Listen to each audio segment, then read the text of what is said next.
புதுக்கோட்டை மாவட்டம் திருமயத்தை அடுத்த ஆதனூரில் ஸ்ரீ குறுந்துடைய ஐயனார் கோவிலில் மகா சிவராத்திரி திருவிழாவை முன்னிட்டு ஆதனூர் குருத்தம்பாறை செம்புரான் கிராமம், நைனாப்பட்டி, பெரிய உடவலம், சிறிய உடவலம், சுப்பரான்பட்டி ஆகிய 6 கிராம பொதுமக்கள் சார்பில் மாட்டுவண்டி எல்கை பந்தயம் நடைபெற்றது. முதலாவது ஆண்டாக நடத்தப்பட்ட இந்த பந்தயத்தில் பெரிய மாடு, சிறிய மாடு என 2 பிரிவுகளாக நடைபெற்றது. இதில் சிவகங்கை, புதுக்கோட்டை, மதுரை, ராமநாதபுரம், திருச்சி, தஞ்சாவூர், மதுரை ஆகிய மாவட்டங்களைச் சேர்ந்த 19 ஜோடி மாட்டு வண்டிகள் கலந்து கொண்டன.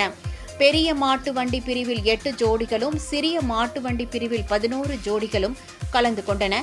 பெரிய மாட்டு வண்டிக்கு போகவர 8 மைல் தூரமும், சிறிய மாட்டு வண்டிக்கு போகவர 6 மைல் தூரமும் எல்கைகளாக நிர்ணயிக்கப்பட்டு போட்டி நடைபெற்றது.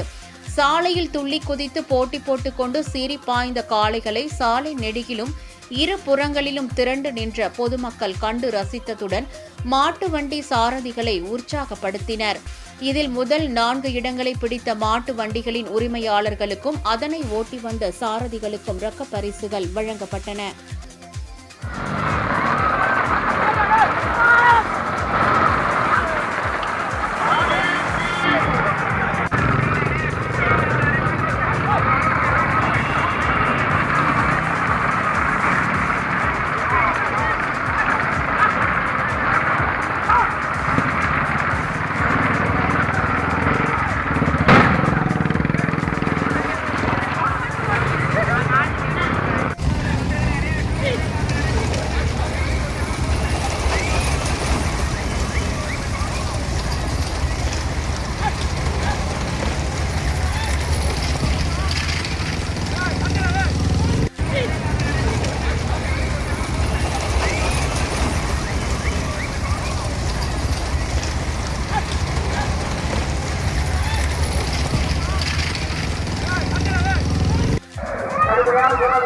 நாங்கள்